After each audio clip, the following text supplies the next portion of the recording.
момиче и едно момиче, което имало много тежък живот. Тук Василка ни пише своето писмо и описва какъв бил нейният живот. Нека чуем, аз ще ви прочета самото писмо. Скъпа Гала, искам да ти кажа, че твоето предаване е хит сред пенсионерите. Искам да ти обясна моето сложно положение. Преди една година в село Койчиновски се случи случка. Майка ми, Йорданка Попова Вероника, изпадна в сърдечна недостатъчност. Тя иска да каже и да изкаже уважението си към своята майка и към роднините си. Днес ще видим как е отишла, къде е Василка сега!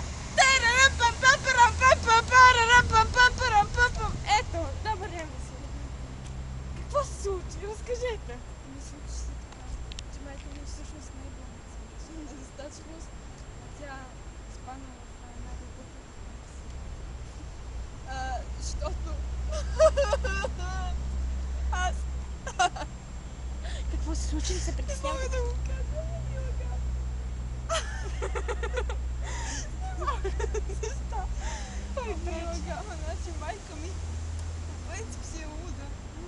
Сега изпадна в една дълбока депресия. Какво се започна бързичко? Нямаме ефирно време. Съжалявам. Ти да е пей. Сега ще видим как е отишла поканата ти към Пей. Към пей?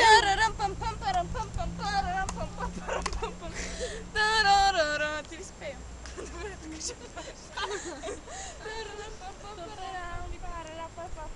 Ей, Пейо! Къде си? Аз ще играя, ще ти я къпа. Здравей, Гала! В момента съм в Пазарджик, където се намира Йорданка Василева. Така, отиваме в момента с блока в колелото.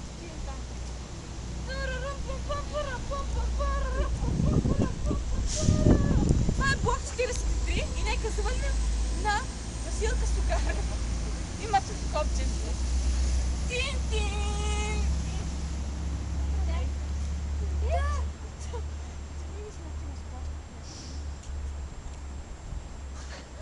Значи, вашата име е Василка Сугарева, така ли? Да, мисля, да. Имате две дечица. Едната е Василка, не знам си коя, и Вероничка, така и така. Така ли е? Да. Родени през 1800 година и едното през 1805. Така ли? През 5 години точно така. Това са моите дъщери. Така. Ма защо камерата? Вие работите в хлебарница, така ли? Или в месарница беше? Хлебарница Джон Атанасов.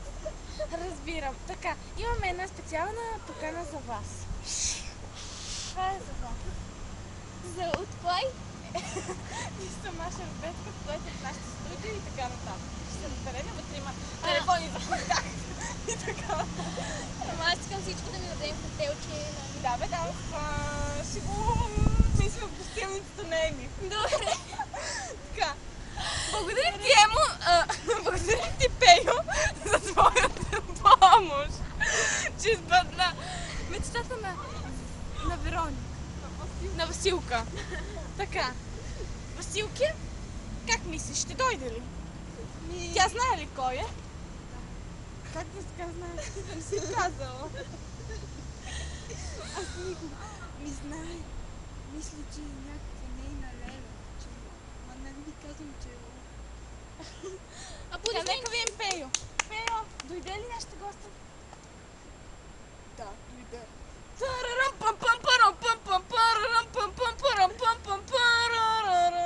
Здравейте. Здравейте. Седнете на нашето място.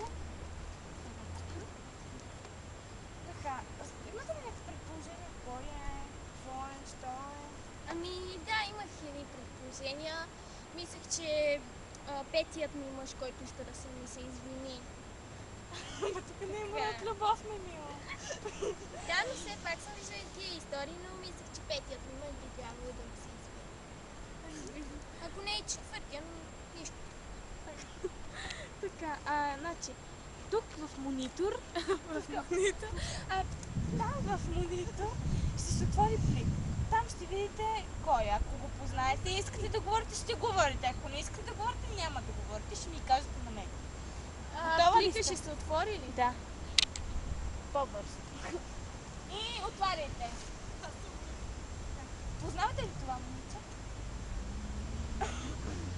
Смътни спомени. Не съм я познала. Има ли Не нещо? виждам само краката и в момента. Димете малко там на тапаци. Как може, виждате, сега какво ще кажете, познавате ли? Дъщеря ми! Не дума. Ай, стига, бе! Какво ще кажете? Искате ли да говорите с нея? Ами аз не знам, тя ми взе 100 лева по монето и може би за това е искала да ми се извини, но нека да чуем, да, нека. Айде, нали съм я родила. Василке? Здравей, мамо. Искам да ти кажа, че ти си луда крава свиня дебел. Спокойно! Мамо, Спряме ли да говорите? аз имам още. Искам да ти кажа, че те изпращам в психиатрията на 4-ти километър.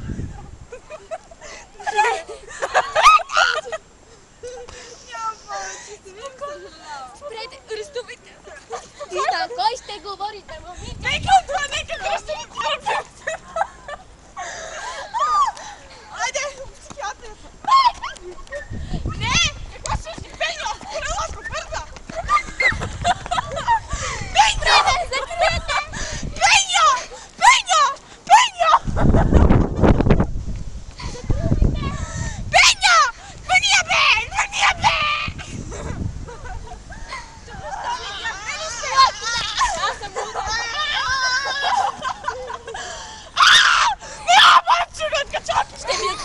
Ще ви откача, бе! Как можахте да се подигравате?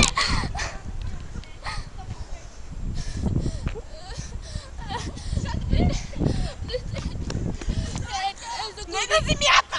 Лещите! Не виждам нищо лещите! Айде, в психиатрията, мамо. Не! Оставете жената, бе! Не,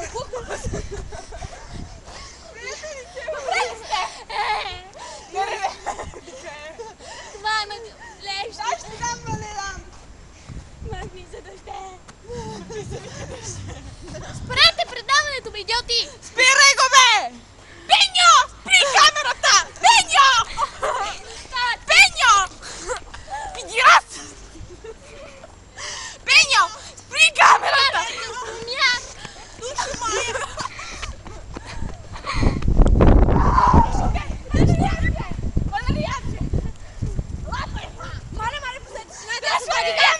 Аз съм бодигард, писате жената! Бодигард да се намеси, виждате ли?